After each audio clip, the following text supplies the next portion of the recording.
Salut, en tant que salarié, est-ce que tu t'es déjà demandé où vont les différentes cotisations présentes sur ta fiche de paye? Parce que ton salaire, lorsque tu le négocies en brut. Hein. Donc tu verras en haut de ton bulletin 5 000 euros et en bas tu vas toucher, on va dire, 4 000 euros ou 3 800 euros. Ça voudrait dire que 1 000 euros ou 1 200 euros sont passés quelque part. Donc où vont ces 1 000 euros? Elles servent à quoi? Ce sera l'objet de cette vidéo que je te conseille d'écouter jusqu'à la fin parce que c'est toujours mieux d'être un salarié avisé, voilà, pour pouvoir contrôler ta fiche de paye comme un grand. Alors, sur ta fiche de paye, il y a 3 grandes catégories de cotisations. Il y a les cotisations salariales qui sont payées par toi, le salarié, exclusivement. Il y a les cotisations salariales et patronales, donc payées par toi et par ton entreprise. Et il y a les cotisations exclusivement patronales qui sont payées par l'entreprise, hein, et elles sont les plus nombreuses. S'agissant de la première catégorie de cotisations, dans les cotisations salariales, elles concernent la CSG et la CRDS. Donc la CSG, c'est la contribution sociale généralisée et la CRDS, c'est la contribution au remboursement de la dette sociale. Donc ces deux cotisations sont salariales, hein, payées par toi, et elles servent à financer la sécurité sociale ou la protection sociale en France. Et dans une autre vidéo, je vais développer les bases de cotisation parce que d'une cotisation à l'autre, ce n'est pas les mêmes bases. Donc, parce qu'il y a la cotisation, il y a le taux, il y a la base. Si la base est fausse, ça veut dire que la cotisation est fausse. Et comme le but de mes vidéos, c'est de vous permettre d'être des salariés avisés, je vais développer cela dans une autre vidéo pour ne pas vous embrouiller ici. Voilà, tout simplement. La deuxième catégorie de cotisation, c'est les cotisations à la fois salariales et patronales. Et cette cotisation va regrouper la cotisation de sécurité sociale qui va couvrir l'assurance vieillesse de base, hein, dans le régime général et le régime agricole.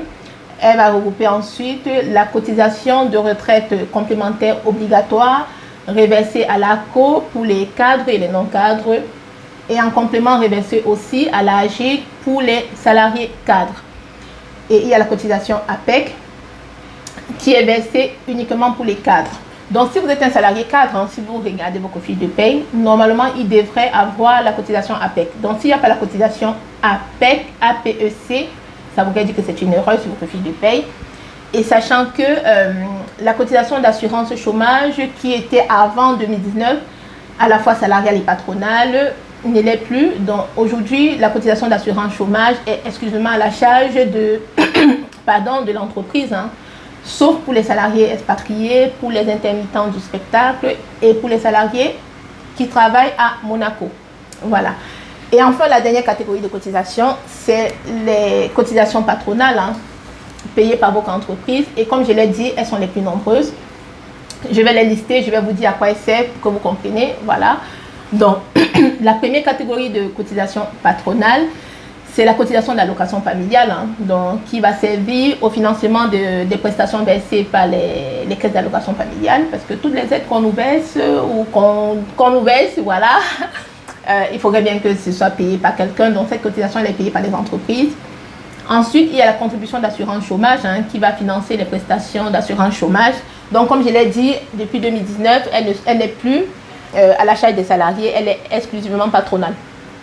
Ensuite, il y a les cotisations, je me suis fait un petit check, hein, pour ne pas oublier. Donc, il y a les cotisations de sécurité sociale qui vont couvrir l'assurance maladie, la maternité, l'invalidité et le décès. Voilà, donc c'est parlant, vous savez déjà à quoi elle sert, hein. Ensuite, il y a la contribution solidarité autonomie qui va servir, qui est destinée au financement de la Caisse nationale de la solidarité autonomie. Toujours dans la continuité de la journée de solidarité, hein, que j'avais développée dans une autre vidéo. Donc, je vous invite à regarder cette vidéo-là parce que l'autonomie des personnes âgées et handicapées, il y a des actions menées en faveur de l'autonomie des personnes âgées et handicapées doivent être financées. Donc, cette cotisation-là va servir à ça et sachant que la journée de solidarité vient renforcer cette cotisation parce que vous travaillez gratuitement, entre guillemets, le jour de la journée de solidarité et sachant que votre employeur verse le coût de cette journée à la caisse pour la solidarité et l'autonomie des personnes âgées et handicapées. Voilà. J'espère que c'est clair pour vous, que je ne vais pas très vite. Une autre cotisation patronale, il y a la cotisation accident de travail qui va couvrir les risques accidents de travail, maladies professionnelles et accidents de trajet. Là, c'est pas lent, je n'ai pas à vous expliquer. On est d'accord. Ensuite, il y a la cotisation, le FENAL. Hein. Donc, le FENAL, c'est une cotisation sur le Fonds national d'aide au logement. C'est une cotisation qui est destinée à financer l'allocation logement. Donc, cette cotisation ne concerne pas toutes les entreprises. Elle concerne, je pense, si je ne me trompe pas, les entreprises de plus de 11 salariés.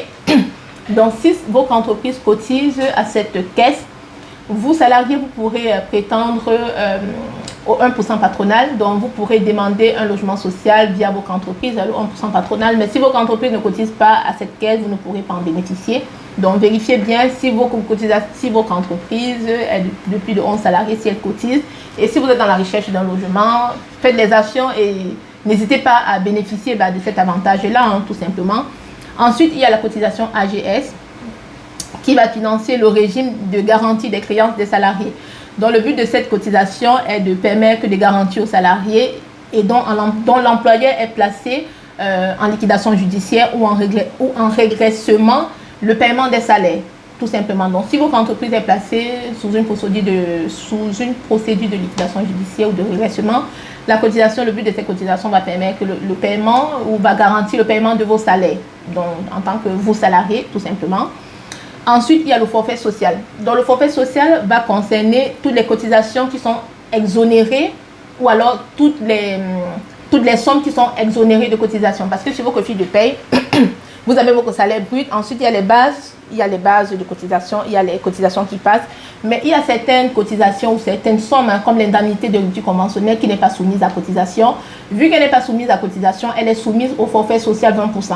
Et je sais que par rapport à ça, depuis peut-être un mois, il y a eu un changement dont je ne me rappelle plus, donc je ne vais pas me prononcer dessus. Mais dans tous les cas, l'indemnité de rupture conventionnelle, vu qu'elle est en bas du bulletin, n'est pas soumise à cotisation, elle est soumise au forfait social 20%.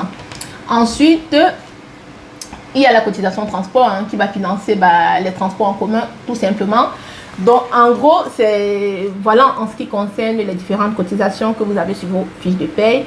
Cotisation salariale, cotisation à la fois salariale et patronale, et cotisation exclusivement patronale.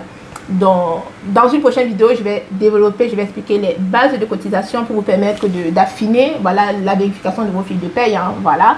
Si cette vidéo t'a été utile, hein, toi salarié, je t'invite à t'abonner à mon réseau.rh. Je suis sur YouTube, sur Facebook, sur TikTok. Donc, abonne-toi, like la vidéo, partage-la, recommande-la et je te dis à très bientôt sur .rh. Ciao, ciao, ciao.